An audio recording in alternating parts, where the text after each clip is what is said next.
Hola. Hola. Em podeu passar aquest llibre, sisplau? Sabeu, m'agradaria ser un personatge d'un conte. A vosaltres us agradaria? Sí, viatges com... A un altre lloc. En una altra dimensió. Hi havia una vegada un jove príncep que vivia en un bonic castell, amb tot allò que podria desitjar. Però era egoista i amb el cor mancat d'amor. El jove príncep va ser captiu d'un encanteri que només es trencaria si aprenia a estimar i, sobretot, si aconseguia ser estimat. El príncep, convertit en bèstia, vivia infeliç. Què estàs fent? Estava llegint un llibre. He sentit veus. Amb qui parlaves, eh? Parlava amb vosaltres, oi? Sí, No,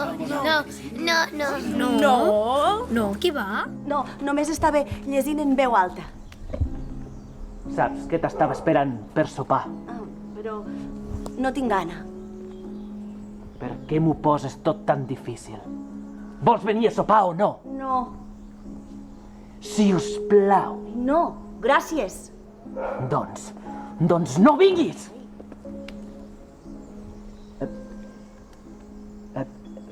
Perdó. Ho sento. És que estic una mica nerviós. A vegades no entenc aquest mal caràcter que té. Però estic convençuda que sota d'aquesta bèstia hi ha un home dolç i carinyós. Oi que sí? Sí. Si ella en el fons és bo, Mostra-li carinyo. Jo crec que només necessito una mica de paciència, oi? Potser dintre de, no ho sé, un parell de setmanes, un mes, tot ens anirà millor. Però si un mes abans no t'ha demostrat res, dubto Si que tu el li mes que ve dones- no faci res. Si tu li dones i ell no et dona, no pots... Voleu dir que no canviarà, No. que continuarà sempre així. Sí. I què estaves llegint? Doncs mira, un llibre que he trobat en un moble vell. Com? A on? A la part oest del castell. A la part prohibida? Et vaig dir que no hi anessis! Ai, però per què? Si només hi ha mobles vells i vidres trencats. T'ho vaig deixar molt clar. No hi havies de fer res allà, eh? Però això també és casa meva, ara. És el meu castell! Sí, però jo també hi visc. Doncs et prohibeixo que hi vagis. Doncs prou, Entesos? prou! Prou què? Surto del conte. Eh? Sí, que s'ha acabat. Vella, on vas? Però ho has sentit? Per què marxa ara? Eh? Jo sense ella no sóc res. No la puc deixar marxar. M'heu d'ajudar, eh? Enteneu per què ha marxat? És que tu no pots obligar-la a sopar si no té gana, Perquè la tractes fatal. perquè no et portes bé amb ella. Potser s'ha marxat pel teu mal geni, Com? que t'enfades molt, no ho has vist? Perquè ets dolent. Tens que canviar una mica. Jo sé que amb l'amor ho podré canviar tot. No ho creieu? Sí, sí. perquè si tu li demostres el teu amor per ella, acabarà vinguent. Amb l'amor li puc cridar.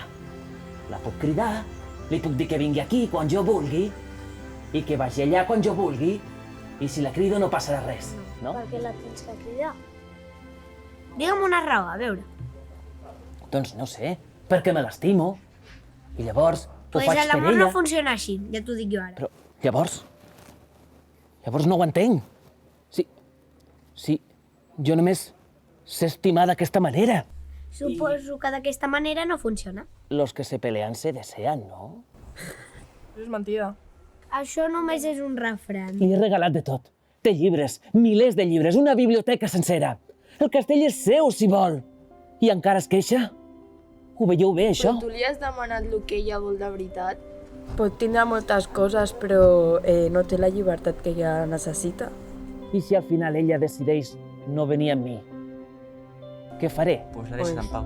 Ho hauràs d'acceptar. De tot s'aprèn. Comença a ser independent. No necessites l'amor d'una altra persona per ser feliç tu mateix. Et pots enamorar molts cops. Tothom té dret a cansar-se d'aguantar tot el retoixó. Si una persona no canvia i t'està maltractant tots els dies a la que esteu junts, jo el primer dia ja hagués dit adeu. Què faríeu vosaltres per amor? Moltes coses, però no tonteries. No toleraria, per exemple, que una persona em tractés malament i que m'obligués a fer coses que jo no vull. Sí que és una mica violent el personatge, no? Trobeu? Una miqueta. La veritat és que sí. Però bueno, la història és així i així és la història. Confirmeu que això passa a la vida real. Sí. I què podríem fer amb aquest conte?